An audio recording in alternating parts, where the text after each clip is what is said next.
The flowers on my own coffin were the first thing I noticed. White lilies. I had told my son 100 times in my life that I hated white lilies. I told him at his father's funeral. I told him on the anniversary of his father's funeral.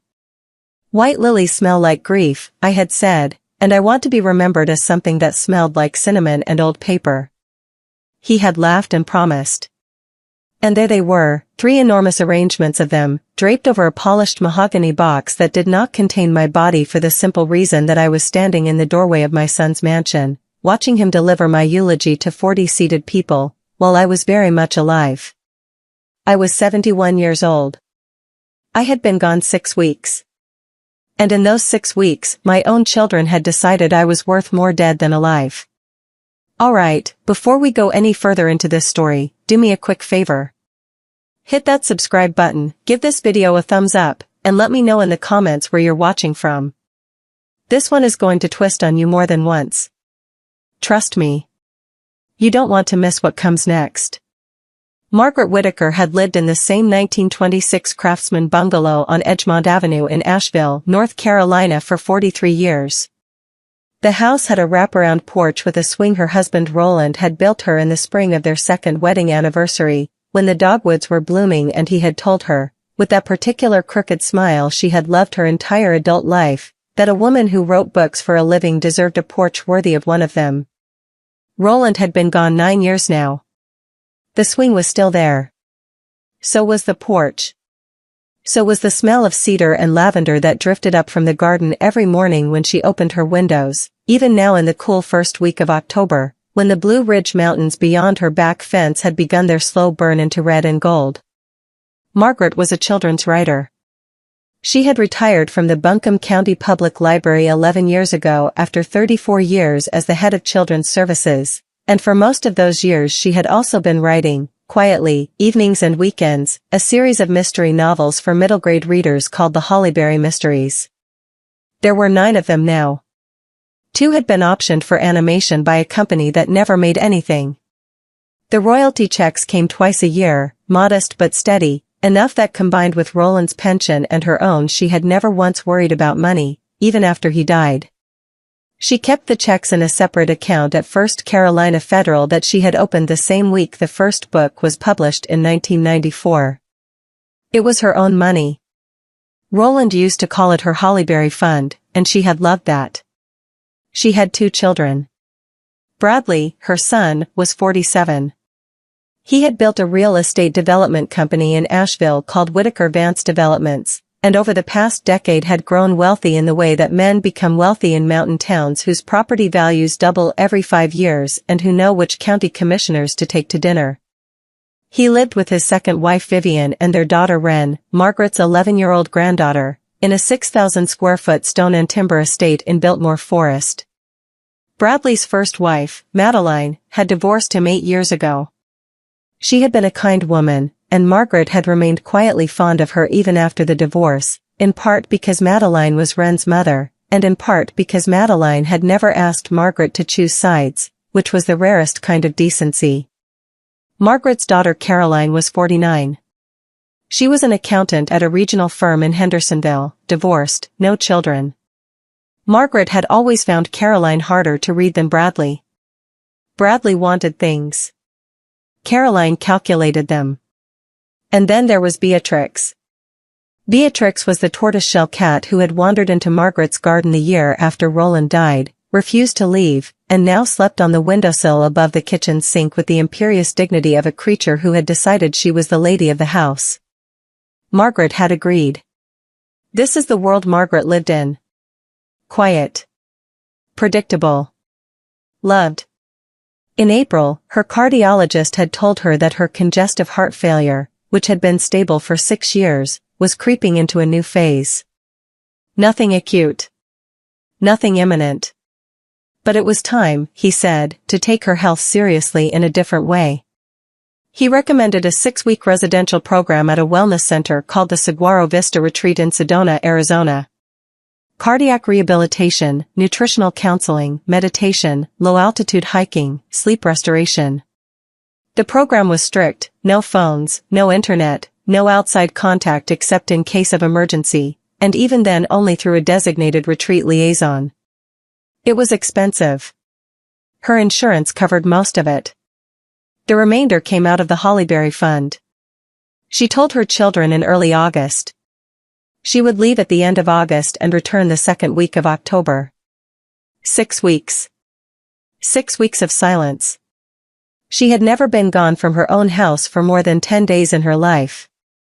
Bradley took the news standing in her kitchen, one hand on her granite counter, the other holding a glass of the iced tea she had just poured him. He had the particular stillness she remembered from his childhood, the stillness that came over him when his mind was working faster than his face. 6 weeks with no phone, he said. That seems extreme, Mom. It's part of the program, Margaret said. I've already paid. What if something happens? What would happen? Bradley shrugged. You're 71. You have a heart condition. Anything could happen. That's exactly why I'm going, sweetheart. I just don't love it. She had patted his hand. He had smiled. He had offered to house sit, water her plants, take in her mail, feed Beatrix, and check in on the place every couple of days. She had thanked him and given him her spare key, the key she kept in the chipped blue teapot on the top shelf of the pantry. She told him where it was, she told him about Beatrix's twice-a-day medication, she told him the alarm code. She had hugged him goodbye in the driveway. Vivian had stood on the porch in a cashmere wrap, watching the goodbye from a distance, with the small precise smile of a woman who had something on her mind. That had been on a Tuesday at the end of August. Margaret arrived at Saguaro Vista on a Wednesday. She surrendered her phone to the front desk, signed her intake forms, and was assigned a small adobe casita with a porch that looked out across a wash dotted with creosote bushes. The retreats program was not what she had expected. She did not love it.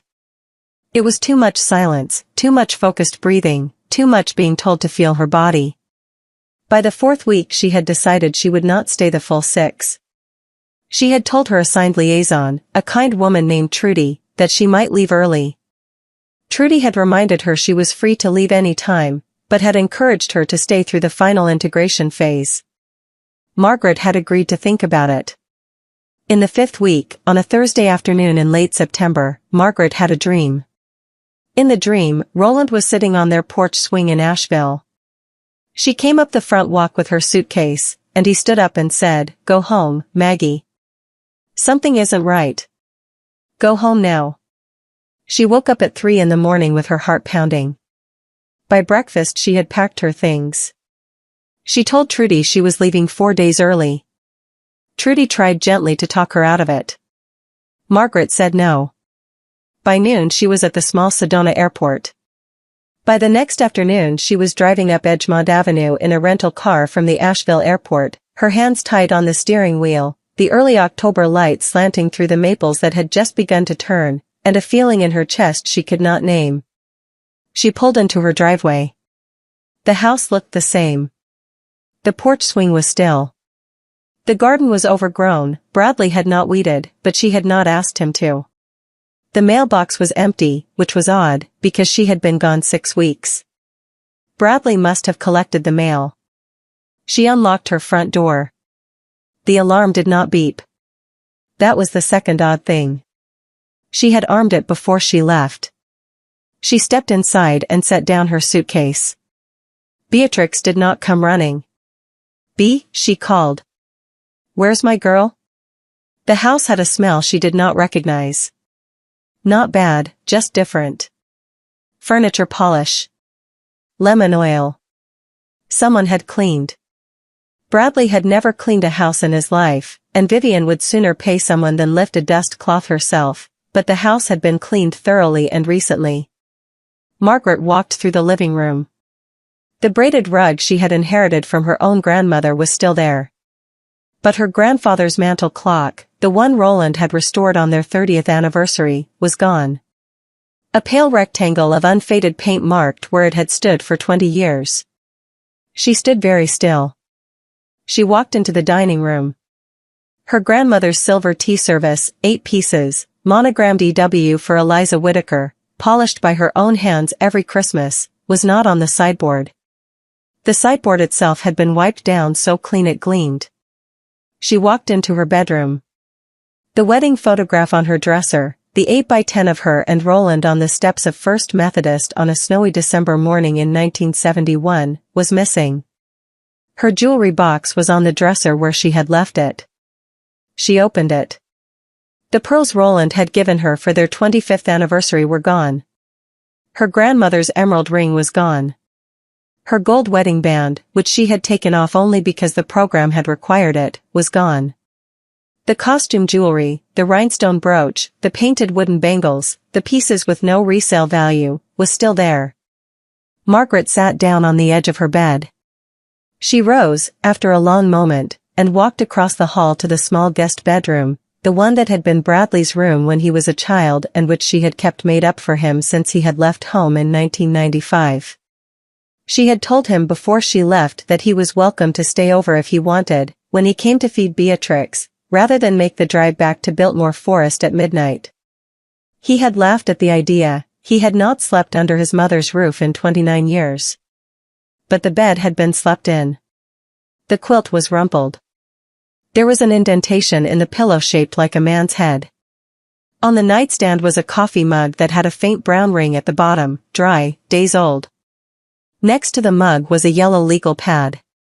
Beside the legal pad was a fountain pen Margaret recognized as her own, a Parker that had been Roland's, and that lived in her desk drawer in the study. She picked up the legal pad. The top page was blank, but the indentations of the previous page were visible if she tilted it toward the window. She found a soft pencil in her desk and shaded gently across the top of the page, the way she had taught generations of children at the library to do during scavenger hunts. The shaded letters came up in negative. It was a list. Bradley's handwriting. Bradley made his TS with a downward cross instead of a horizontal one, and there were many TS on the list. MOM Estate, Intake Priorities, Clock, Mantle, Greenville Dealer, EST 4 to 6K, Silver Service, Keep Family, Caroline Storage, Wedding Photo, V wants 4 Memory Wall, Pearls/Emerald/Band, Greenville, Separate Buyer, Cash, Books, First Edition, Check NYC Dealer, No Rush, MSS, Confirm with V if any value, otherwise donate Library, Safe, Will, Deed, Passport, Death Cert, B, Find Home, possibly Shelter. Margaret stared at the last line for a long time. B, Find Home, possibly Shelter. Her son had made a list, in her own house, with her own pen, in his own handwriting, on a yellow legal pad, a list of her things and her cat. Beatrix's name was the last entry. Possibly Shelter. The cat she had carried into the vet in a towel the night Beatrix had appeared in the garden with a torn ear and a fever, 12 years ago, 2 months after Roland died. The cat she had named after the author of the tale of Peter Rabbit because Beatrix Potter had also been a woman who had begun her real life late and alone. Possibly Shelter. Margaret set the legal pad down on the nightstand with both hands. She was very careful with it, as if it were evidence at a crime scene, which it was. She did not crumple it. She did not throw it. She placed it parallel to the edge of the nightstand. She walked back to her own bedroom and sat down again on the edge of her bed. She did not cry. Not yet. She had been a librarian for 34 years, and a librarian learns how to gather information before she draws a conclusion. She breathed slowly. She rose. She walked into the closet. The small fireproof safe on the floor, the one where she kept Roland's death certificate, her passport, the deed to the house, the original signed manuscripts of all 9 Hollyberry novels, and her own carefully drawn will, that safe was open. The papers had been gone through. Some were missing. Some had been put back at angles that told her clearly, someone had read them. She walked back into the kitchen. On the counter near the toaster, where she would have set the mail if she had been collecting it, there was a single piece of paper. Cream-colored cardstock. A small black border. She picked it up. In loving memory Margaret Elizabeth Whittaker April 9, 1953 to September 22, 2024. A celebration of a life well lived. Saturday, October 12, 2 p.m. The Whitaker Estate, 84, Foxcroft Lane, Biltmore Forest. Reception to follow. Margaret read it 3 times. The 4th time she read it, she sat down on the kitchen floor with her back against the cabinet and the cardstock in her hand and stared at the date of her own death, September 22, which was the same Thursday afternoon she had dreamed of Roland on the porch telling her to go home. She looked at her wristwatch. It was 1:45 in the afternoon. The memorial service was today. The service started in 75 minutes. For a long time, Margaret could not have said how long, but a long time, she sat on the kitchen floor and did not move. Her mind was very still, in the way that minds become still when they have too many things to hold and they are working out which one to put down first. The cardstock was thick and slightly textured. The black border was thinner on the right side than on the left, as if the printer had been a little off. She noticed these things because her mind needed something small to hold while it worked. Then she stood up. She walked to the wall phone in her kitchen. She had kept a landline her entire life, and Roland had liked the heavy cream-colored receiver, and she had never had the heart to throw it out, and she dialed her bank. The teller who answered was a young woman named Jasmine whom Margaret had known for 3 years, since Jasmine had started right out of high school. Jasmine recognized her voice. "Mrs. Whitaker?" Jasmine said, and her voice broke into something halfway between a gasp and a sob. "Mrs. Whitaker, oh my God, they told us, your son came in and he showed us the certificate. I am so sorry, ma'am, wait, are you really?" "Yes, Jasmine," Margaret said, calmly. "I am really me. I am alive. I have been alive the entire time. I would like you to do something for me right now. I would like you to freeze every transaction on every account I have with First Carolina Federal. Effective immediately. I would also like you to flag any account that lists my son Bradley Whitaker as joint or as authorized. And I would like you to email me a complete transaction history for the past 60 days within the hour. Can you do that?" There was a pause. Then Jasmine, recovering quickly, in a voice that had become professional, said, "Mrs. Whitaker, ma'am, I am going to put you through to our fraud officer right now.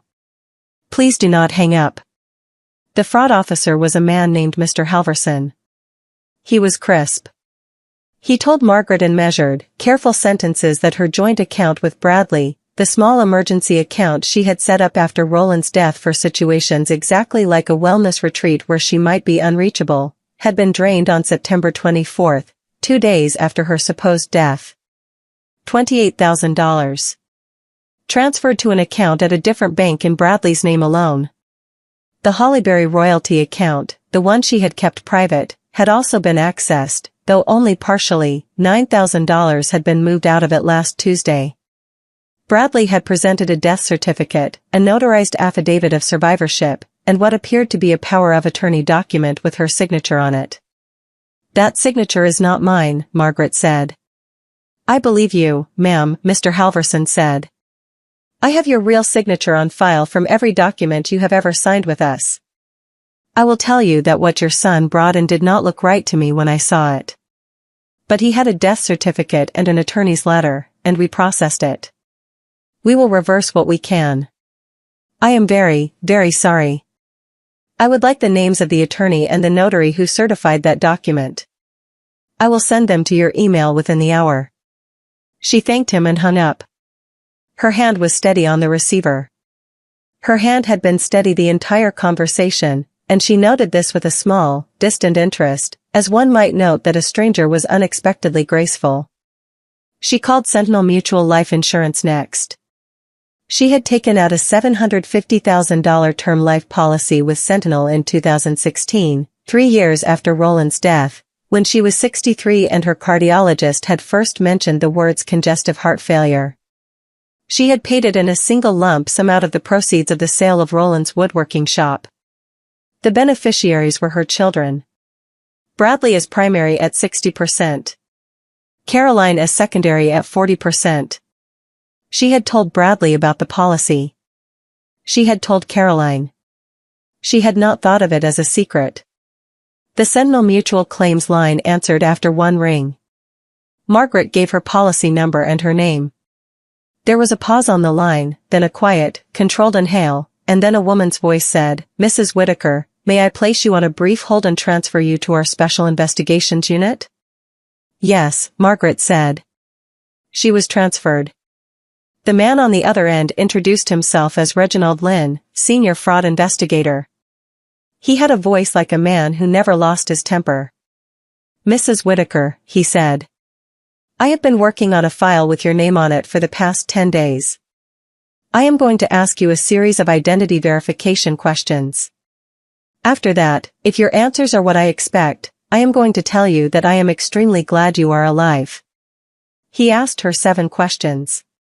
Some were standard: her social, her date of birth, her mother's maiden name. Some were not: the name of her cat, the year of her first published book, the make and model of the car Roland had driven the day they were married. She answered them all. There was a long silence. Then Reginald Lynn said, "Mrs. Whitaker, I am extremely glad you are alive. Your son's claim was flagged on day 3 by our verification system. The Saguaro Vista Retreat had no record of your death. The Sedona coroner had no record of your death. The death certificate filed with the state of North Carolina was issued by a county we have flagged for credentialing irregularities, listing a cause of death, viral pneumonia, that is not consistent with a wellness retreat setting and was not corroborated by any hospital admission. We have been preparing a denial. I would now like to be candid with you. The information you have just provided changes our denial from a civil matter into a federal criminal one. Are you prepared to assist with that?" "Yes," Margaret said. "I would like to come to your home this afternoon. I am 2 hours away in Charlotte. May I see you at 4? Margaret looked at her wristwatch. 1 o'clock now. The memorial began at 2. "I have an errand at 2, she said. "But I will be home by 4. "I will see you then, ma'am. And Mrs. Whitaker, please do not confront your son directly today. I would prefer he not be tipped off. We need him to behave naturally until we are ready." Margaret looked again at the memorial program in her hand. "I'm afraid that ship has sailed, Mr. Lynn," she said. "But I will be discreet." She hung up. She stood at her kitchen window and looked out at the maples in her backyard. They had begun to turn in her absence, the high branches deep crimson, the lower ones still green. The wind moved through them with a sound she had been hearing her entire adult life. She closed her eyes for a long moment. Then she opened them. She did not call the police. Not yet. The police needed evidence and time and forms, and what Margaret needed in this moment was something else. What she needed was to walk into her own funeral. She called Delphine Beaumont. Delphine had been Margaret's friend for 26 years. She was 68, a retired investigative journalist who had spent 22 years at the Asheville Citizen-Times and had been Margaret's first editor when Delphine had moonlighted as a manuscript reader for the regional press that published the early Hollyberry novels. Delphine lived in a 1940s cottage in Montford with 3 rescue dogs, an opinion about everything, and a fierce, abiding love for Margaret that had only grown deeper after Roland's death.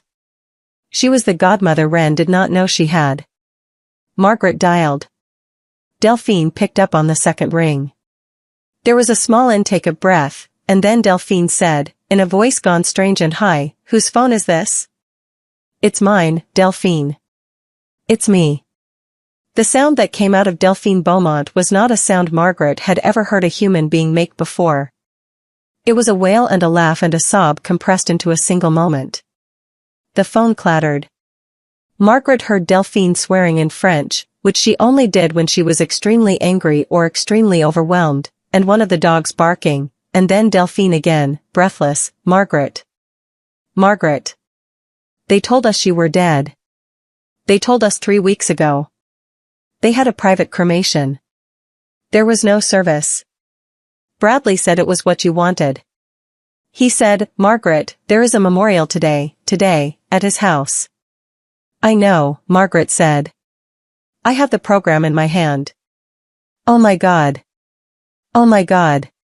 Delphine. Can you come to my house? Right now. I am putting on my shoes. And bring your phone with full battery. I need you to film something. Delphine was at Margaret's front door in 14 minutes. She was a small wiry woman with a steel grey bob and reading glasses on a chain around her neck, and when Margaret opened the door, Delphine simply stood there and looked at her for a full 10 seconds, and then she stepped forward and put her arms around Margaret without a word, and the two of them stood in the doorway and held each other and did not speak. Delphine smelled of bergamot and old paper. She had smelled of bergamot and old paper for 26 years. When they stepped apart, Delphine said, I knew. I knew. I tried to call Saguaro Vista 9 times. They wouldn't confirm anything because of your privacy protocols. Bradley told everyone you were cremated at the retreat per your wishes, Buddhist tradition, he said, you had become very spiritual at the end. Cinnamon and old paper, my ass. I told Hannah at book club he was full of it. I told her Maggie Whitaker would no more become a Buddhist than Beatrix would become a vegetarian. Delphine. Yes, darling. I need to change clothes.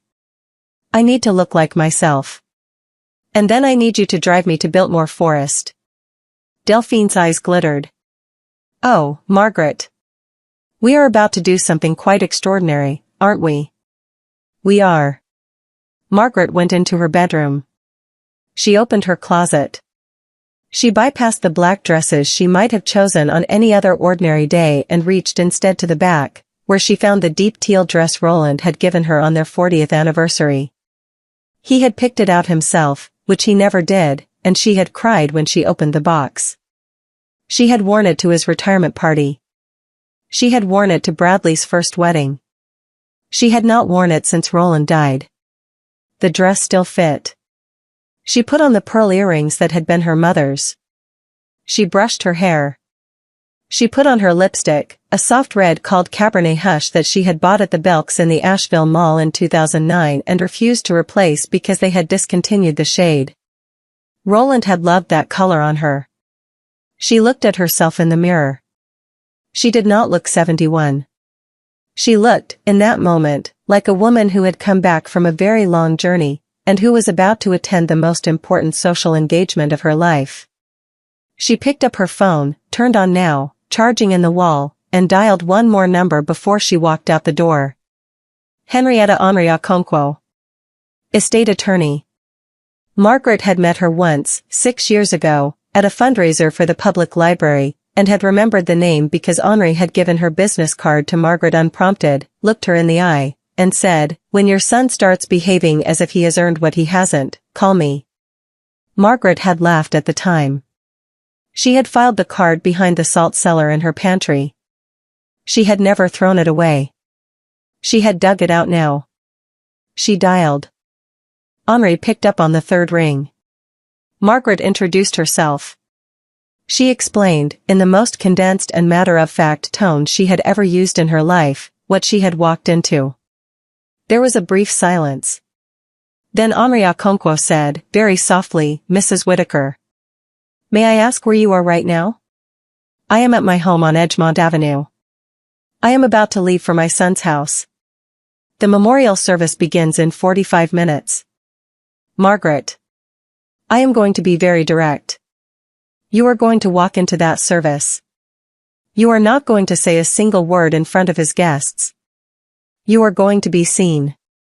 You are going to be silent. You are going to look every person in that room in the eye if you can. You are going to let your friend film. And then you are going to leave. You are not to engage with your son or his wife or your daughter on any substantive matter today. Not one word about the police, the bank, the insurance company, the will, or anything else. Do you understand me? The will? Yes, Margaret. They have filed a will with the probate court. It was filed 8 days ago. I am going to pull it as soon as I hang up with you. I will be at your home tonight at 6. I will bring everything we will need. Now, go to the memorial. And, Margaret? Yes. I have been waiting 6 years for this phone call. Margaret laughed. It was a small dry laugh, almost a cough. She had not laughed since she had walked into her own house. "I'll see you at 6, Ms. Okonkwo." "Henri." "Henri." Margaret hung up. She picked up her purse. She walked out onto the porch where Delphine was waiting in her ancient cream-colored Volvo, the engine running. "Edgemont to Biltmore Forest, please," Margaret said. "Yes, ma'am," said Delphine. End of Act 1. The drive from Edgemont Avenue to Biltmore Forest was 12 minutes by way of Kimberly Avenue and then south on Hendersonville Road, and Delphine drove it in 11. Neither of them spoke for the first 6 minutes. The maples and oaks were a corridor of slow fire on either side of the road. The light came down in pieces. Delphine had set her phone in the cup holder, recording, in case anything was said that mattered. Nothing was said. Margaret watched the trees go by and thought about her son. Bradley as a 4-year-old, crouching in this same kind of October light to examine an acorn cap. Bradley as a teenager, slamming the screen door, calling her mom in the wounded, outraged way that meant he wanted something.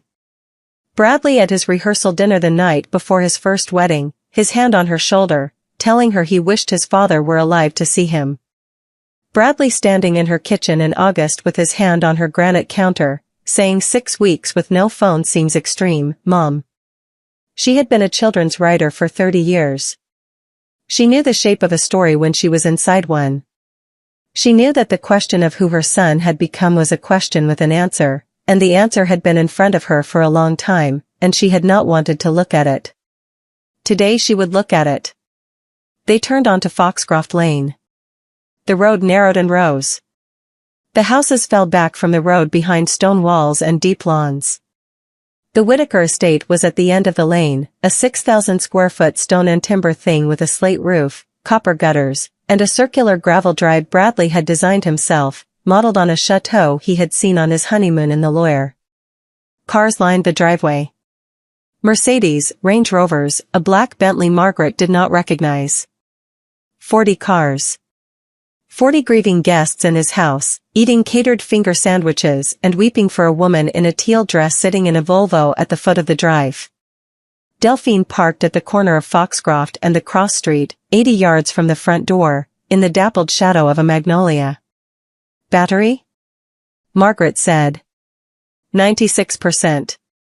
"Walk behind me. Film from the door inward.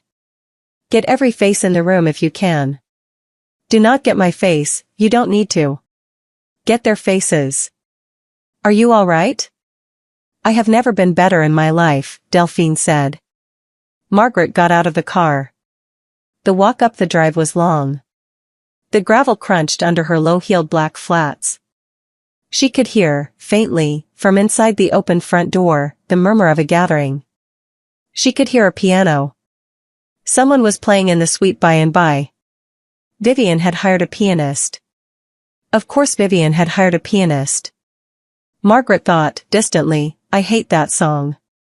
The double front doors were carved oak, propped open onto a foyer that opened directly into the great room.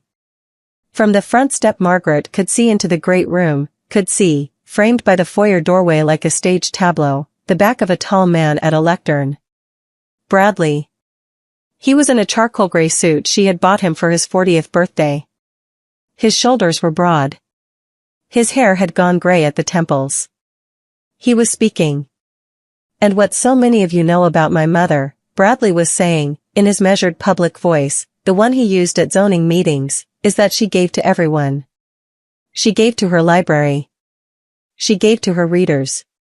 She gave to her family. She gave even when it cost her something. And I think the lesson she would want us to take from her life, more than any other, is the lesson of generosity. She believed, and Vivian and Caroline and I are committed to honoring this, that legacy is not the things we hold on to. It is the things we let go of, into the hands of the people we love, so that they can carry our work forward." A murmur of approval from the seated guests. Margaret stood in the foyer.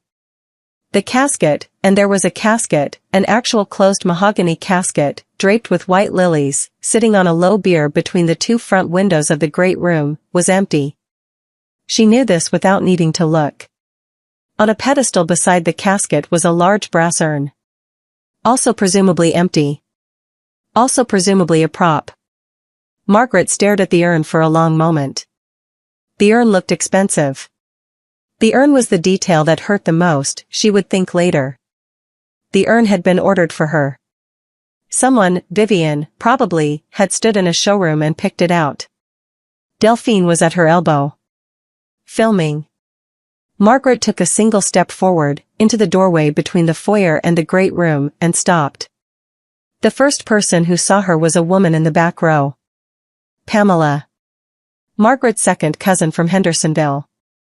Pamela had a pink handkerchief pressed to her face. Pamela looked up, and her eyes went over Margaret and past her and then snapped back, and Pamela made a noise that Margaret would later describe to Henri as the noise a balloon makes when you let the air out. Pamela's handkerchief fell. Her hand went to her mouth. Her hand went to her chest. She rose to her feet, slowly, as if there were a string pulling her up. "Oh," Pamela said, very quietly, into the room. Then again, louder, "Oh." The woman next to Pamela turned. Then the man next to her.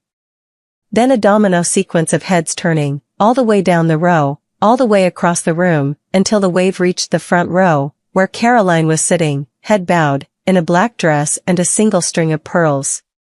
Caroline looked up because everyone else was looking up. Caroline turned. Caroline saw her. Caroline's face was the face of a woman watching a glass fall in slow motion from a high shelf. In the front row on the other side, Vivian stood at the end of the pew, her hands folded in front of her, her face composed in its particular expression of restrained grief. Vivian had not yet turned. Vivian was looking at Bradley. Vivian was nodding along with his eulogy. Then Vivian registered the silence, the way the murmur from the room had stopped, and she turned, and she saw Margaret, and Vivian Whittaker, who had not allowed her face to slip in 8 years of marriage to Bradley, made a sound like a small animal being stepped on.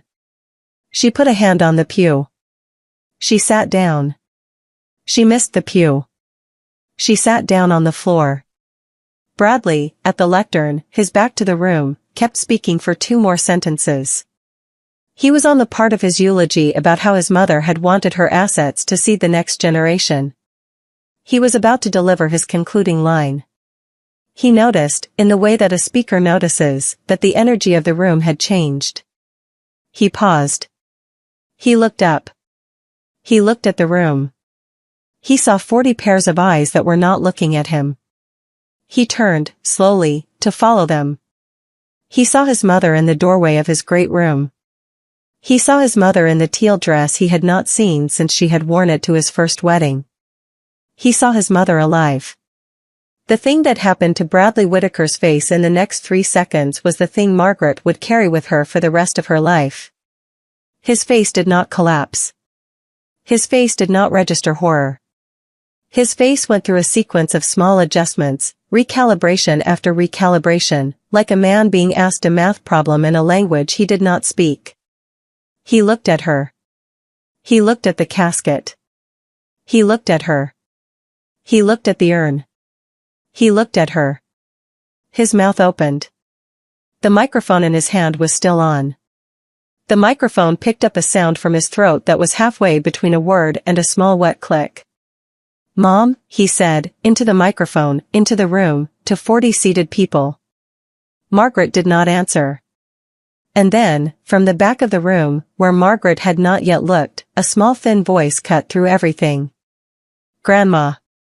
Margaret turned. In the very back of the great room, half hidden behind a column, in a black dress with a white satin sash that Madeline had clearly chosen with care, was Reine. Margaret's granddaughter. 11 years old, hair in a French braid that her mother had done, eyes already filling. Next to her was Madeline herself, Bradley's first wife, who had brought Reine to the memorial service of a grandmother she could not believe was gone. Madeline's hand was already over her mouth. Madeline's eyes were on Margaret. Madeline was already crying. Reine did not wait. Reine bolted. She ran past the rows of chairs, knocking over a vase of lilies at the end of a pew, and she hit Margaret at full speed with her arms around Margaret's waist and her face buried in Margaret's stomach, and the only sound in the entire great room of the Whittaker estate at that moment was the sound of Wren saying "Grandma, Grandma, Grandma, Grandma" into Margaret's teal dress. Margaret put her hand on Wren's hair. She did not speak. She had promised Henri. She looked across the great room at Bradley. Bradley had not moved from the lectern. Bradley had not put down the microphone. Bradley's mouth was still open. Vivian was still on the floor. Caroline, in the front row, was the first to find her voice. Caroline stood. Caroline took one step into the aisle. Caroline said, very softly, "Mom, oh, my God, we were told." Margaret raised one hand, not high, not dramatic, just enough that Caroline stopped speaking. She did not say a word. She bent down and kissed the top of Wren's head. She straightened. She looked at the room. She looked at Pamela in the back, whose handkerchief was on the floor. She looked at her old neighbor Mrs. Home, who had brought a covered casserole dish that was sitting on the side table. She looked at the pianist, who had stopped playing. She looked at Vivian, on the floor. She looked at Bradley, at the lectern. She held his eyes. She held them for what Delphine, reviewing the footage later, would clock at 19 seconds. Then she turned. She gathered Wren under her arm. She walked out of the great room, through the foyer, past the empty casket, past the empty urn, out the front door, down the long gravel drive in her low-heeled flats, and to Delphine's Volvo, where she opened the back door and helped Wren into the back seat and then went around to the passenger side and got in. Delphine started the car. Madeline appeared at the passenger window before they could pull away. She was breathless. Her eye makeup was running. She put her hand on the glass. Margaret rolled the window down. "I didn't know," Madeline said. "Margaret, I swear to God, I didn't know." "I believe you," Margaret said. "Take her tonight. Take her for as long as she needs. I will sign anything. I will testify to anything." 6 o'clock, Margaret said. "Come at 6. Bring whatever you have." Madeline nodded. She stepped back. Delphine put the Volvo in gear. They drove down Foxcroft Lane in silence. From the back seat, Wren put her small thin arms around the back of Margaret's neck and held on. Margaret reached up and held Wren's wrist. The maples passed in a slow-burning corridor on either side of the car, and Margaret realized, somewhere around Hendersonville Road, that she had not yet cried, and that she was not going to cry, not today, because there was too much still to do, and because the woman who had walked out of that great room was not the same woman who had walked into the house on Edgemont Avenue at noon. The woman who had walked out had work to do. Henri Okonkwo arrived at 6 o'clock with a leather briefcase, a laptop bag, and a manila accordion folder so thick it had a rubber band around it. She was 44 years old, 6'1" in flats, with locks pulled back into a low knot and a tailored navy suit that did not require an introduction. She set the folder on Margaret's kitchen table. She accepted a cup of Earl Grey. She looked at Wren, who was on the couch with Beatrix in her lap, because Beatrix had come trotting out of the laundry room at 6:15 as if she had simply been waiting, and Henri said, in a softer voice than the one she had used in the foyer, "Hello, sweetheart. I am here to help your grandmother." Wren looked at her seriously and said, "Are you going to make sure no one can hurt her again?" "Yes," Henri said. "I am." "Then I like you." "Thank you." "I like you too." Madeline arrived 10 minutes later with 2 small overnight bags, one for Wren, one for herself, in case Margaret needed her to stay. Margaret hugged her. Margaret had not hugged Madeline in 8 years. Madeline cried. Margaret did not, still.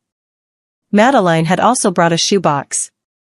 It was an old shoebox, white with a worn green Stride Right logo on the side, the kind that had once held a child's first pair of school shoes.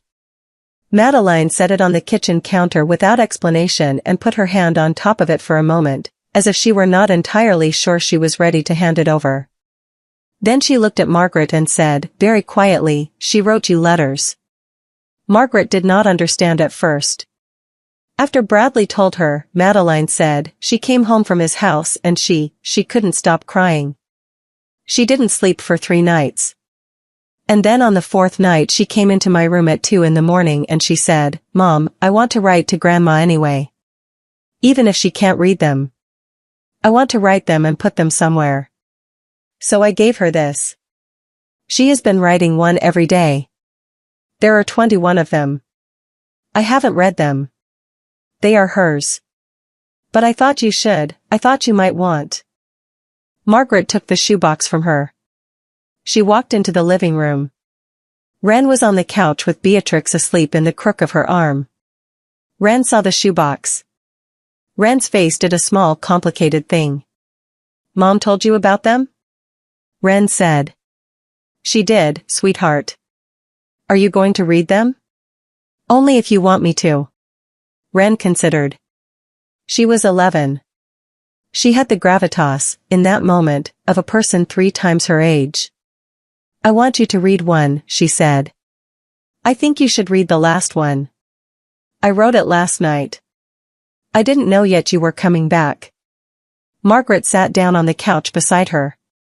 She lifted the lid of the shoebox. The letters were stacked in chronological order, each one folded twice, each one in an envelope with to Grandma Maggie written on the front in Wren's careful 11-year-old handwriting, each one numbered in the upper left corner. Number 21 was on top. Margaret took it out. She unfolded it. Grandma, today at school we had to write about a person we admired and I wrote about you again. Mr. Bellamy said I am allowed to keep writing about you and I don't have to write about somebody alive. I told him you were alive in my head and that should count. He said that absolutely counts. I am still mad at Dad. I don't know why I am mad at Dad and not at God or at the doctors or at your heart, but I am. I think it is because Dad cried wrong. He cried like he was relieved, Grandma. I saw him at the kitchen table when he thought I was upstairs and he was on the phone with Vivian and he laughed. He laughed. Not a happy laugh. A tired laugh. Like something was finally over. I do not know what was over. But I know what I saw. I had another dream about you last night. You were on the porch swing at your house. You were wearing the teal dress from the picture in your hallway. You looked at me and you said Robin. You called me Robin like you do in the Hollyberry books and you said I'll see you on Saturday. Then I woke up. I do not know what Saturday means but I am going to wait for Saturday and see. I love you, Grandma. Beatrix loves you. I told Beatrix. She knows. Wren. Margaret read the letter twice. She folded it. She put it back in its envelope. She set the envelope on top of the shoebox. She put her arm around Wren's shoulders, and she did the thing she had not done all day, which was to put her face against the top of her granddaughter's head and weep for 30 seconds, silently, into her granddaughter's hair, with Beatrix watching them from the crook of Wren's arm with the equal interest of a creature who had also been on Bradley's list. When Margaret could speak, she said, Robin Hollyberry is going to be a real character now. The next book. Your name is going in the next book. Wren said, I know. I figured that out the first night. Margaret laughed. The laugh came up out of her like a small bright bird that had been trapped behind her sternum since 1 o'clock. You are extraordinary, she said. I am a Hollyberry, Wren said. Hollyberries notice things. Reginald Lynn from Sentinel Mutual arrived at 6:30. He was a slim man of about 50 with wire-rimmed glasses, a federal-style haircut, and the unhurried manner of a man whose job was to wait quietly while other people made mistakes. He shook Margaret's hand. He nodded to Henri. He nodded to Delphine, who was making tea in the kitchen and who had decided she was not leaving until Tuesday at the earliest. He sat at Margaret's kitchen table with a yellow legal pad and a fountain pen. By 7 o'clock, the small group around the table had spread their materials across every surface. The forged wool was the worst of it. Henri laid it out for Margaret.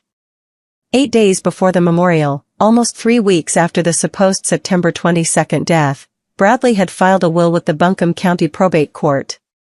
The will was dated June of the previous year, 4 months before Margaret had ever heard of Saguaro Vista. The will named Bradley as primary beneficiary and executor. Caroline received 20%. There was a $50,000 bequest to a foundation Vivian had incorporated in Delaware 2 years earlier called the Vivian Whitaker Compassion Initiative, which Henri had pulled the records on and which had filed no charitable activity in its short life. The will had been notarized by a notary in Hendersonville who had been Bradley's college roommate. The notary's signature was current, the seal was current, the witness signatures were 2 names Margaret had never heard of. Margaret stared at her own signature on the will. It was an extremely good forgery. It had the small loop on the T in Whitaker that she always made. It had the lift on the final T that she had developed in 1987 when she had broken her wrist and the tendon had healed slightly wrong. Whoever had done it had studied her handwriting for a long time. Caroline, Margaret said, quietly. Henri looked at her. Caroline has every check I have ever written her since the late 1990s, Margaret said. When her marriage ended, she went through a hard time financially. I helped her. I wrote her a check every other month for almost 2 years. She kept them. She told me once she kept them because they reminded her she wasn't alone. She told me. I didn't ask. Caroline forged the will. Henri wrote on her legal pad. Reginald Lynn wrote on his legal pad. Delphine, from the kitchen, said, Salop. Caroline did the paperwork, Margaret said. Bradley did the speaking. Vivian did the cleaning. That is the team. That has always been the team. I just didn't want to see it. There was a long quiet. Wren, on the couch with Beatrix, had fallen asleep. Madeline had laid a throw blanket over her. Margaret looked at her 3 new allies, the journalist, the lawyer, the fraud investigator, sitting around the kitchen table where Roland had drunk his coffee for 34 years. All right, she said. Tell me what we do. What they did, over the next 11 days, was this.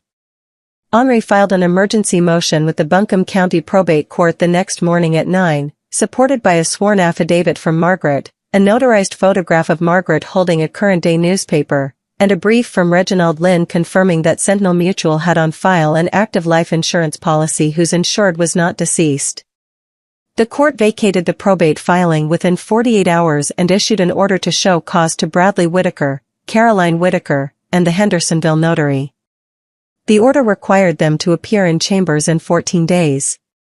Reginald Lynn transferred the Sentinel Mutual file to the U.S. Postal Inspection Service, because the death certificate had been mailed across state lines, and to the FBI's Financial Crimes Division in Charlotte. By the following Monday, 2 federal agents had interviewed Margaret in her own living room and had opened a federal investigation for wire fraud, mail fraud, and identity theft. Margaret filed a police report on Sunday afternoon with the Asheville Police Department. The detective who took the report was a woman named Detective Inez Marrero who had read all 9 Hollyberry novels to her daughter and who, on hearing the story, sat for 30 silent seconds and then said, Mrs. Whitaker, I am going to make sure your son understands the floor of his consequences. Detective Marrero coordinated with the State Attorney General's Elder Abuse Unit. The search warrant was executed at the Whitaker estate on Tuesday morning at 10 o'clock. Detective Marrero had asked Margaret if she wanted to be present. Henri had advised against entering the property. There were reasons of evidence chain and reasons of personal comfort, but Margaret had insisted on being nearby. She wanted to be there, she said. She wanted to see her things come back out the door they had gone in. Margaret and Henri parked Delphine's Volvo 2 houses down the lane, behind a stand of rhododendrons that screened them from the gate but gave them a clear view of the front steps. Detective Marrero and 4 uniformed officers arrived in 3 unmarked sedans at 9:58. They walked up the gravel drive in a loose formation that Margaret recognized, distantly, from Hollyberry novels, the way professional people moved when they were doing something professional and difficult. Vivian opened the door. Margaret could see her, from 2 houses down, in a peach silk robe she had not yet had occasion to take off that morning. Vivian's face changed when Detective Marrero held up the warrant. Vivian's mouth opened. Vivian stepped back. The officers entered. The door closed behind them. For 70 minutes, nothing visible happened. Then, at 11:15, the first officer came out carrying Roland's grandfather's mantel clock wrapped in a quilted moving blanket. He carried it carefully, with both hands, the way one carries a child who is asleep. He placed it in the trunk of the second sedan, which had been opened and lined with foam padding for the purpose. Henri made a small involuntary sound. Margaret put her hand on the dashboard. She did not realize she had done it until Henry's hand covered hers. Then the silver service. 8 pieces, brought out 2 at a time on a tray, each piece wrapped in its own cloth. Margaret could see, from where she sat, the monogram catching the October light. E.W. Eliza Whittaker. Her grandmother. Her grandmother had polished those pieces with her own hands every Christmas Eve for 51 years, and Margaret had polished them every Christmas Eve for 38 years after that, and she had not known that her own daughter had taken them out of her house in cardboard boxes and put them in a rented storage unit in Skyland next to a snowblower and a set of skis. The silver came out. Margaret watched it come out. The silver went into the trunk. Then the wedding photograph, in its original frame, brought out by Detective Marrero herself. Then the pearls in a small Ziploc evidence bag. Then the emerald ring, in a separate small evidence bag, the stone catching the light through the plastic. Then a manila envelope of papers, sealed with red tape, that Henri said was likely the original signed manuscripts and the deed and the passport.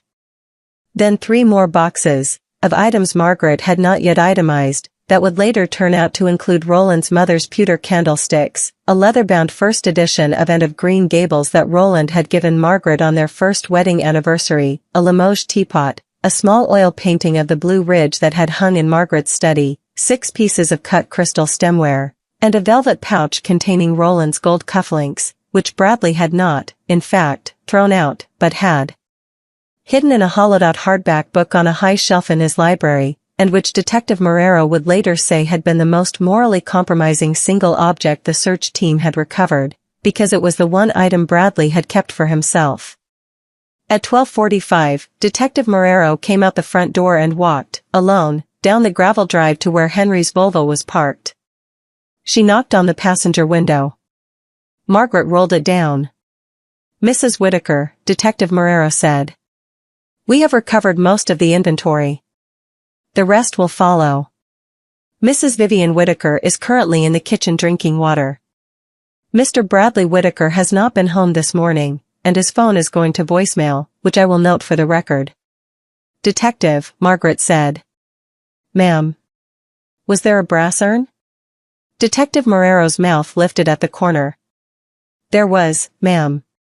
It is currently sitting on a marble pedestal in the great room beside an empty casket. We have photographed both. We will not be taking either into evidence today. I thought you might like to know that. Personally." "Thank you, Detective. Mrs. Whittaker, may I ask one favor?" "Yes. My daughter is 12. May I have her bring a copy of the Hollyberry Mystery of the Wandering Stationmaster by your house sometime, for you to sign?" Margaret smiled. The smile was the first real one she had given a stranger since 1 o'clock on the day of the memorial. "Send her any Saturday, Detective. She is welcome." Detective Marrero walked back up the drive.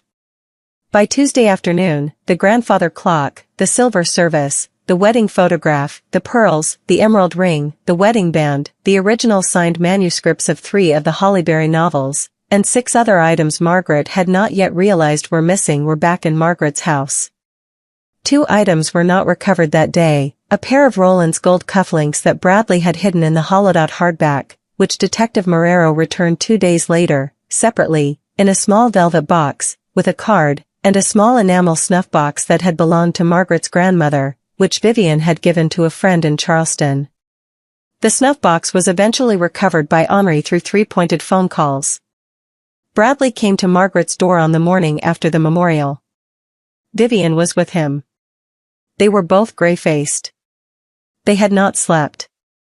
Bradley was unshaven. Vivian's hair, ordinarily glossy, was pulled back without care. Henri had installed a discreet doorbell camera at 6 a.m. that morning, on her own initiative, before her first cup of coffee. The camera was small and high. It captured everything. Margaret opened the door but did not step out. She did not invite them in. "Mom," Bradley said, "I have to talk to you." "Please." "I have to explain. There was a misunderstanding at the retreat," they called and said, "they told us that you had." "Bradley," Margaret said, gently, "Saguaro Vista did not call you." "Saguaro Vista has confirmed in writing that no one from the retreat ever contacted any member of my family. You filed a death certificate based on a phone call you fabricated. That isn't. You filed a will 8 days ago that I did not sign. Mom. You drained the joint account. You drained the royalty account. You sold my mother's emerald ring to a buyer in Greenville. I have the receipt. The buyer thought she was buying it from your wife. The buyer is named in the receipt. The receipt is now in my attorney's possession." Vivian, who had been silent, said, "Bradley, don't." Bradley either did not hear her or did not care. He held up his hands. "Mom. Please. Listen to me. The insurance claim, Mom, listen, we hadn't received anything yet. The claim was still in review. There's no actual fraud if no money." Henri, who was sitting at Margaret's kitchen table watching the doorbell camera feed on her laptop, made a small triumphant sound that her notes would later describe as audible. "Bradley," Margaret said, very softly. "Honey. The fraud is the filing. It always was. You aren't going to talk your way out of this. You aren't going to charm me. You aren't going to make me feel sorry for you. I am going to close this door now. The next conversation we have is going to be in the presence of attorneys. The conversation after that may, depending on the prosecutors, be in a courtroom. Do you understand me?" Bradley's mouth opened. Bradley's mouth closed. Vivian, more quietly, "Bradley." "Mom." Margaret closed the door. She walked to the kitchen. She sat down at the table where Henri had her laptop. Henri turned the screen so Margaret could watch. On the doorbell camera feed, Bradley stood on Margaret's porch for 40 seconds. He did not speak. He looked at the closed door. Then he turned and walked back to his car, with Vivian 3 paces behind him, and they drove away. Margaret put her hand over her mouth. "Mrs. Whittaker," Henri said, gently. "It is all right to feel 2 things at once. He is your son. He did this. Both things are true at the same time. You are allowed to grieve the part of him that you thought existed. And you are allowed to make sure he never does this to anyone else." Margaret nodded. Once. The motion was very small. She did not cry. Not yet. The next 11 days unfolded with the slow gathering momentum of a snowmelt. Caroline, who had been served with the order to show cause within 72 hours of the memorial, hired her own attorney, a man named Pemberton out of Charlotte who was reputed to be expensive and unsentimental, and called Margaret on the evening of the 4th day. Margaret put her on speaker. Henri sat at the kitchen table with her arms crossed. "Mom," Caroline said. "Caroline. I want to come and talk to you. Privately. Not as part of any process. Just as your daughter. Please. You may come at 11 tomorrow morning," Margaret said. "My attorney will be present." "Mom, I just want to talk to you." "At 11. With my attorney. Or not at all." Caroline came at 11. She had been crying for 3 days. She looked 5 years older than she was. She wore a dark gray cardigan Margaret had given her for her 40th birthday. She sat at the kitchen table. Henri sat beside Margaret. Delphine, who had not gone home, sat in the living room within earshot with the morning paper. Caroline did not begin with denials. "Mom," she said. "I forged the will." Henri did not move. Margaret did not move. I want to say it out loud first. I forged the will. Bradley asked me to do it in May. He said you weren't going to last another 2 years. He said the doctors had told him things they hadn't told me. He said the wellness retreat was a hopeful intervention but unlikely to extend you significantly. He said if you died intestate we would lose a lot to taxes. He said he had a clean way to handle it, and that you had told him you wanted us to handle things, that you had told him you wanted Vivian's foundation to receive money. I knew it wasn't right. But Bradley was, and I had your checks, Anne. Caroline. Mom, Caroline. Stop. Did you know about the insurance? Caroline went still. Yes. Did you know about the death certificate? Yes. Did you know about the memorial? Yes. Did you know that the retreat had not actually reported my death? There was a long pause. Caroline's mouth worked. Henry's pen did not move. Mom, I told myself. Caroline. I told myself the retreat, I told myself maybe they hadn't called us yet but they would. Bradley said the call had come, and Mom, I am so sorry. Caroline. Yes. Did you steal my grandmother's silver? A pause. Yes. Where is it? In a storage unit in Skyland. You will give the key to Henri this afternoon. Yes. And the wedding photograph. Vivian took the wedding photograph. I don't know where it is. Henri will find it. What else have you taken that I haven't found yet? Caroline closed her eyes. The first edition. Of The Secret Garden. From your study. Margaret breathed in slowly. Roland had given her the first edition for their 10th anniversary.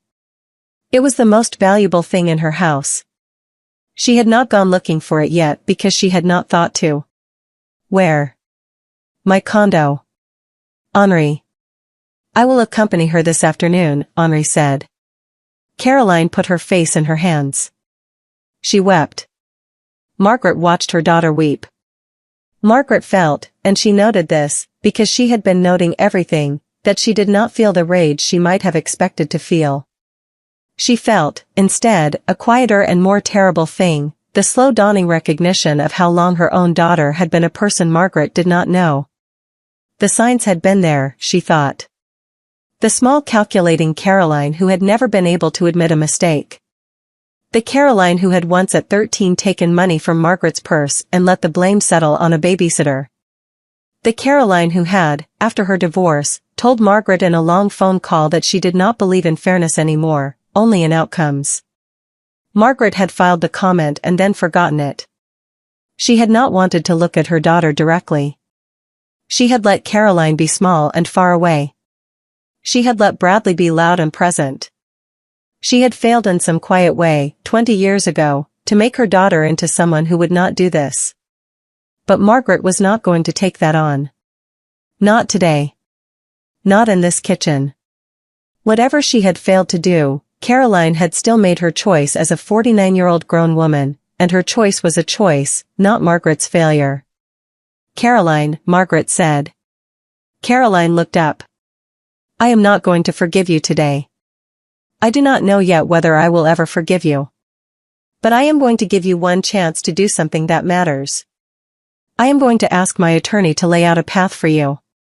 That path is going to require you to testify against your brother. It is going to require you to return everything. It is going to require you to write a full account of what happened, signed and notarized, for the federal investigators. It is going to require you to accept a smaller criminal exposure in exchange for that testimony. And it is going to require you, I am sorry, but it must, to surrender any future financial expectation from me. I am going to redo my will this week with Henri. You will not be in it. That is not a punishment. That is a consequence. Do you understand the difference? Caroline, sobbing, nodded. You will be welcome at my home for one Sunday lunch every month. If you come, if you call when you say you will call, if you treat my granddaughter with the gentleness she deserves, Then in 5 years we will see what kind of relationship we have built. If you do not, we will not have one. Is that clear? Yes, Mom. Good. Henri, please proceed. Henri proceeded. The discussion that followed lasted 90 minutes. By the time Caroline left, she had signed a preliminary cooperation agreement and surrendered a key to her condo. When the door closed behind her, Margaret went into the living room, sat down on the couch beside Delphine, and did the thing she had not done yet. She cried. Delphine put her arms around her, and Margaret cried for the better part of an hour, into the bergamot and paper smell of her oldest friend's sweater, for the daughter she had not, in the end, raised well, and the son who had never been the boy she had loved, and the granddaughter she had now and would protect, and the husband she would not have minded seeing on a porch swing right at this moment, and herself, and her own absurd useless luck in being still alive.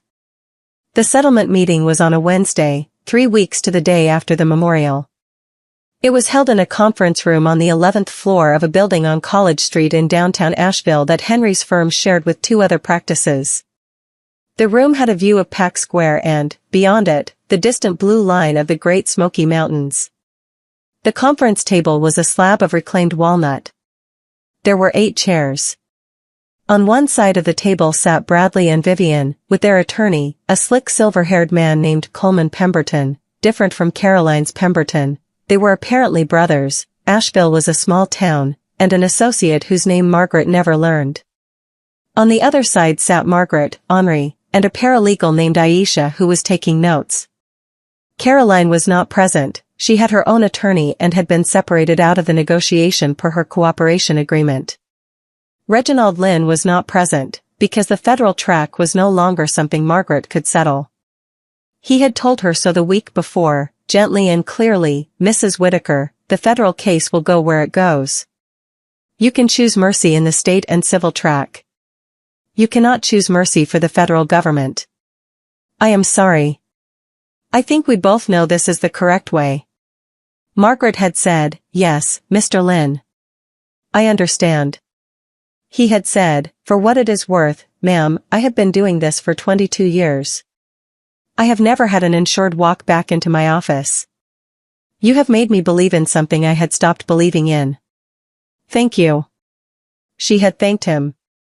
Now, in the conference room on College Street, Margaret folded her hands in her lap and looked across the walnut table at her son. Bradley would not meet her eyes. Vivian would not meet her eyes. Coleman Pemberton met her eyes with the practiced sympathy of a man who was paid to make awkward things appear reasonable. Mrs. Whittaker, Pemberton began. Margaret. May I call you Margaret? Mrs. Whittaker, said Henri, before Margaret could answer. Mrs. Whittaker, Pemberton said, smoothly. I want to begin by acknowledging that what has happened has been a profound and deeply painful event for your entire family. My clients are not here to relitigate the events or to make excuses. They are here to make whole. They wish to return every recovered item, to reimburse you for the funds removed from your accounts with interest, and to make a substantial good faith contribution toward the emotional distress you have endured. We have prepared a settlement offer. He slid a folder across the table. Henri did not pick it up. Henri opened her own folder. Mr. Pemberton, Henri said, before you and I waste each other's time, I am going to lay out what my client requires. I am not going to negotiate from your number. I am going to negotiate from mine. Are you ready? Pemberton inclined his head. 1. Full restitution of every item taken from Mrs. Whittaker's home, both already recovered and still outstanding. 2. The gold cufflinks belonging to the late Roland Whittaker, which your client claims to have discarded, are to be replaced with a verified pair of equivalent provenance, or compensated at appraised value. 2. Reimbursement of all funds withdrawn from Mrs. Whittaker's accounts, including the joint emergency account and the Hollyberry royalty account, in full, with 12% interest from the date of withdrawal. 3. A full and unconditional withdrawal of the fraudulent will previously filed with Buncombe County Probate, and a sworn affidavit from your client acknowledging that the will was falsified. 4. A public retraction of the death certificate and an apology notice paid for and placed by your clients in the Asheville Citizen-Times, of a half-page size and an agreed-upon wording to be approved by my client. 5. Compensation in the amount of $850,000 for emotional distress, financial damage, and theft of intellectual property, namely, the original signed manuscripts of 3 of Mrs. Whitaker's published novels, which were temporarily removed from her home. 6. The transfer of the deed to the property at 84 Foxcroft Lane, Biltmore Forest, to Mrs. Whitaker as collateral against the settlement payment. Your client may continue to reside there during the payment period, but the title will be in Mrs. Whitaker's name until the settlement is paid in full. 7. Court-ordered visitation rights for Mrs. Whitaker with her granddaughter, Wren Whitaker, of no fewer than 5 days per month and 1 full week per quarter, with provision for Wren to spend such time at Mrs. Whitaker's home and not on the Foxcroft property. 8. Mandatory enrollment of your client Mr. Whitaker in a court-approved therapeutic program for elder financial abuse offenders, with quarterly reports submitted to my office for a period of 3 years. 9. A no-contact provision between Mrs. Whitaker and your client Mrs. Vivian Whitaker, breach of which will trigger an automatic civil penalty of $100,000 per incident. Pemberton was writing. His pen moved fast. Vivian, who had so far sat very still, said, "The house." She wants, the house. The deed, Henri said, as collateral.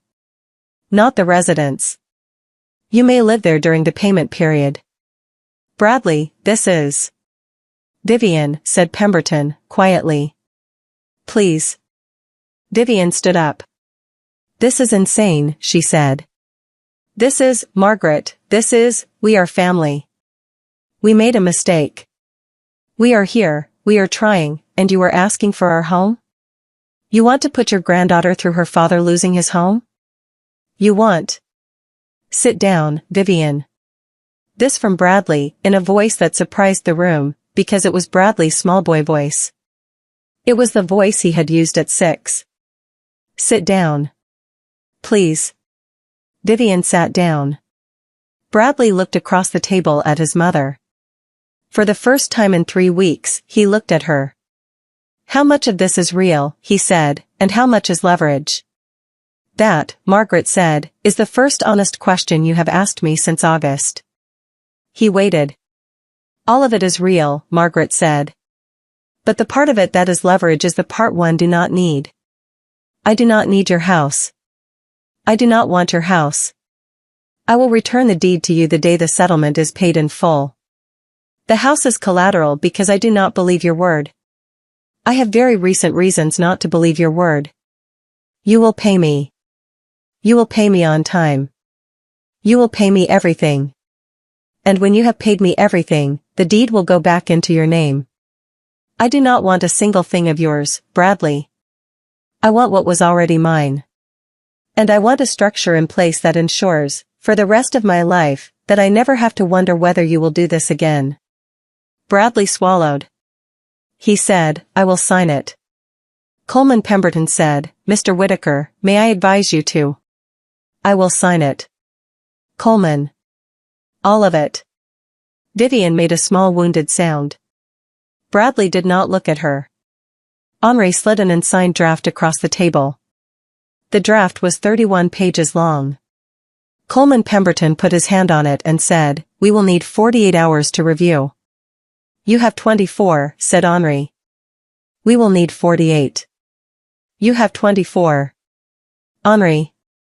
24, Coleman.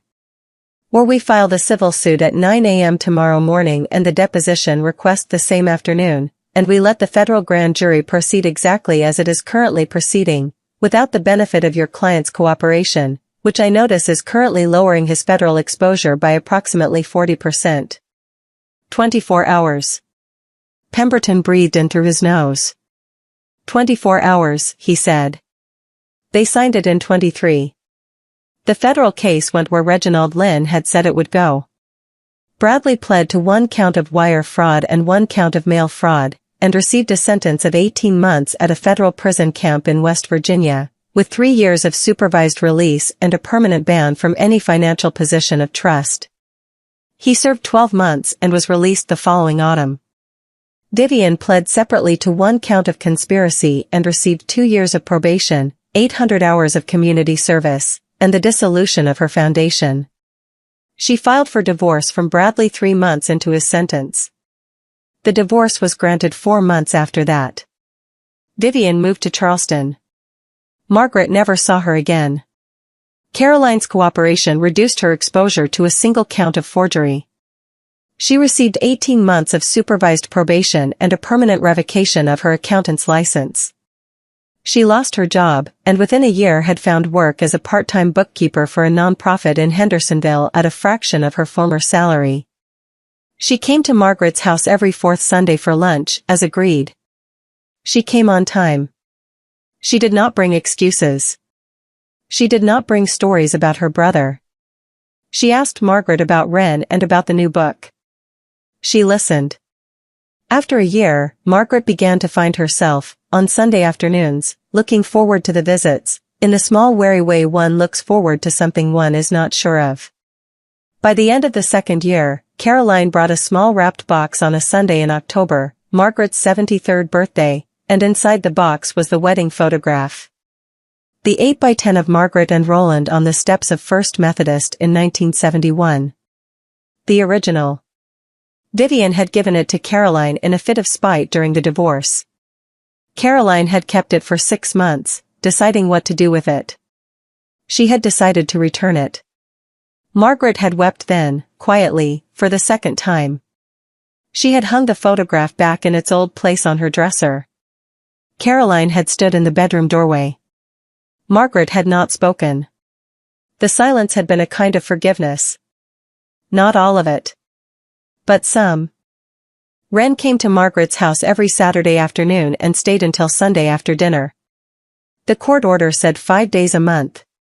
The reality, after the 1st year, was that Wren spent close to 15 days a month at Margaret's, depending on Madeline's work schedule.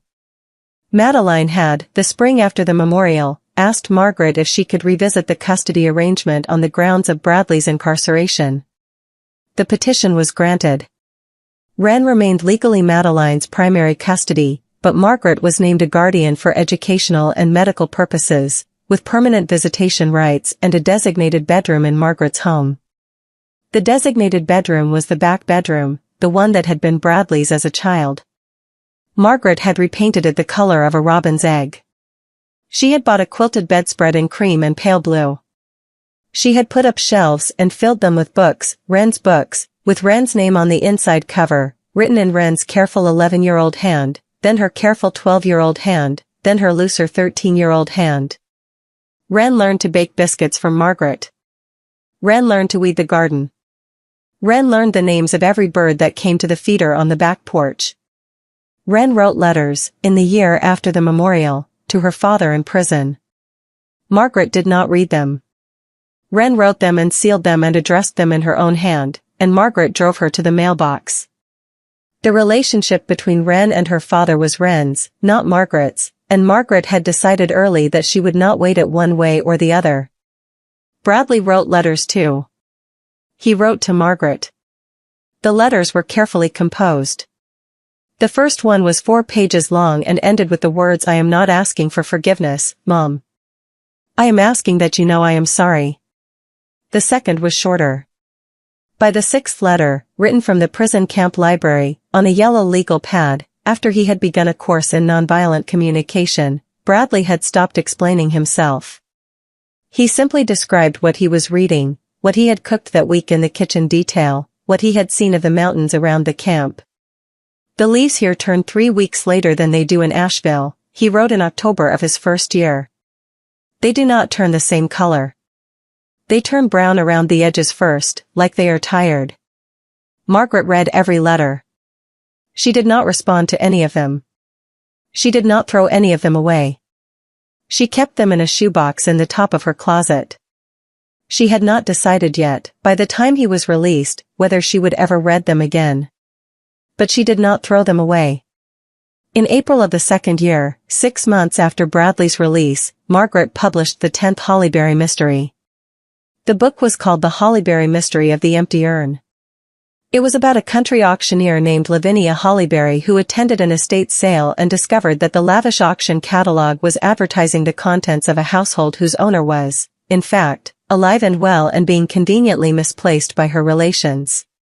Lavinia, in the novel, was assisted by her sharp-tongued French neighbor Madame Desprez, who could spot a fraud at 50 paces, by a town lawyer named Henrietta who refused to allow Lavinia to be intimidated, by an insurance adjuster named Reginald who had a strong sense of the difference between paperwork and truth, and, most importantly, by an 11-year-old great-niece named Robin who had refused to believe Lavinia was gone because, the great-niece said, she would have felt it. The book was dedicated to Wren Whitaker, who never believed I was gone. It became Margaret's best-selling novel by a margin. The Asheville Citizen-Times, the same paper that had carried the half-page retraction of her death 2 years prior, ran a profile under the headline "Local Author Returns from the Dead, Writes About It."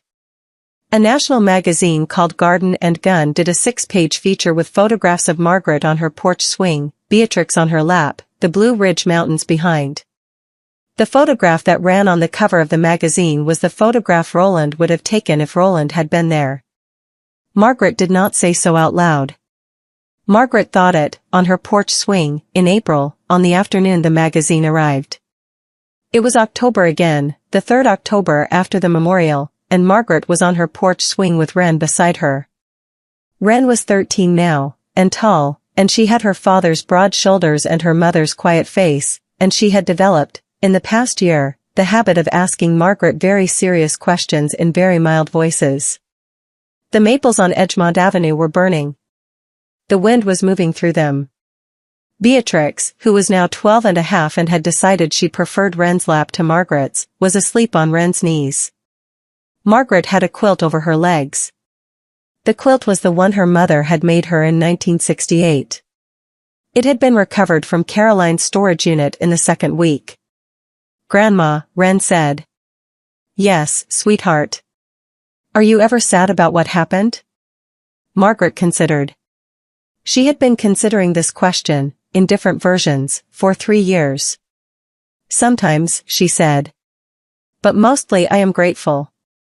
"Why grateful?" "Because I learned something I should have learned much earlier in my life, and that I think I might not have learned at all, if your father had not done what he did."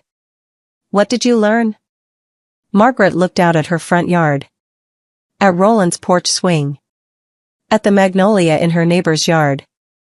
At the maples burning along Edgemont Avenue. "I learned," she said, "that I had been so busy being your father's mother, and your Aunt Caroline's mother, that I had forgotten to be Margaret. I had forgotten that I was a person with my own life. A person who could lose 6 weeks in a place where no one could reach her and the world could go on. A person who could come home and find out that the world had decided she was dead, and survive that, and walk into a room of 40 people, and survive that, and come home again, and find out that she did not need anybody's permission to be who she was. I had spent 71 years thinking I was the foundation. And foundations cannot leave. Foundations cannot have lives. Foundations only hold things up. And I learned, sweetheart, that I am not a foundation. I am Margaret. I am a writer. I am your grandmother. I am Roland's wife and I always will be. I am the woman who feeds Beatrix and writes my books and weeds my own garden. I am not a thing that holds other people up. I am a person." Wren was quiet for a long time. Then she said, "Did Grandpa Roland know that?" Margaret smiled. The smile was small. "He always knew that," she said. "I just hadn't gotten around to believing him." Wren leaned her head against Margaret's shoulder. The porch swing moved, gently, the way Roland had built it to move, on its long iron chains. Margaret thought of Bradley. She did not think of him with rage. She did not think of him with grief. She thought of him, on this October afternoon on her porch, with a kind of tired clear love, the love of a woman who knew exactly what her son was and what he was not, and who had not stopped being his mother, but who had stopped, finally and permanently, being the person who would carry him. She thought of the moment in his great room. The microphone. The white lilies. The empty urn. The way he had said mom into the microphone and 40 people had heard it. She thought of Wren running across the great room with her arms out. She thought of Roland on the porch swing in her dream, saying go home, Maggie. Something isn't right. Go home now. The wind moved through the maples on Edgemont Avenue. Beatrix purred. Across the lawn, a single cardinal landed on the porch railing, looked at them with one orange eye, and then flew off into the burning trees. Margaret followed it with her eyes until it was gone. She thought of her grandmother on this same porch in 1979 telling her, "Cardinals are visitors, Maggie. Pay attention to who comes when one of them comes." She had not believed her grandmother then. She believed her grandmother now. Margaret closed her eyes. She was alive. She was alive. She was alive. And the most powerful thing she had learned, at 71, in the 3rd October of the rest of her life, was that she did not need to prove it to anybody. She just needed to live it. The porch swing moved. The sun was low over the blue ridge. Wren's hand found her hand, and held it, and did not let go.